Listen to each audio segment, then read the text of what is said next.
लोकशाहीचा बुलंद आवाज, रिपब्लिकन वार्ता, महाराष्ट्र.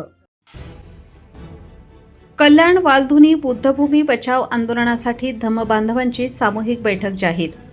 विकास कामांच्या नावाखाली हस्तक्षेपाचा आरोप, बुद्धभूमी फाउंडेशन परिसरात तणाव. कल्याण पूर्वेतील वालधुनी परिसरात असलेल्या बुद्धभूमी फाउंडेशनच्या जागेवर सुरू असलेल्या कथित कारवाईवरून परिसरात तणाव निर्माण झाला आहे.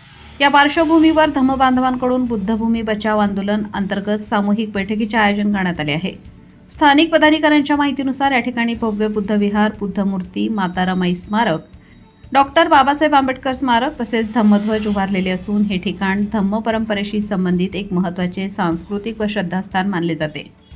मात्र काही दिवसांपासून कल्याण डोंबिवली महानगरपालिका KDMC प्रशासनाने विकास कामांच्या नावाखाली या जागेत हस्तक्षेप केल्याचा आरोप करण्यात येत आहे.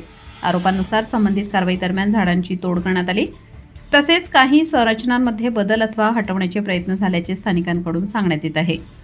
या घटनेबाबत पोलिसात तक्रार देण्याचा प्रयत्न करण्यात आला, मात्र तक्रार नोंदवली गेली नाही असा दावा आंदोलनकर्त्यांकडून करण्यात आला आहे. या पार्श्वभूमीवर पुढील कायदेशीर लढ्याची दिशा ठरवण्यासाठी 5 जून रोजी संध्याकाळी 5 वाजता बुद्धभूमी फाउंडेशन वालधुनी येथे महत्त्वाची सामूहिक बैठक आयोजित करण्यात आली आहे. या बैठकीसाठी धम्मगुरू भंते गौतम रत्न थेरो मार्गदर्शन करणार असल्याची माहिती देण्यात आली आहे.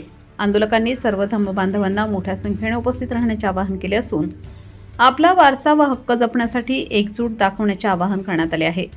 दरम्यान या प्रकरणाबाबत प्रशासनाकडून अधिकृत प्रतिक्रिया अद्याप प्राप्त झालेली नाही. रिपब्लिकन वार्ता महाराष्ट्र न्यूजसाठी प्रतिनिधी विवेक बनकर, Nashik. Subscribe now and press the bell icon. Never miss an update.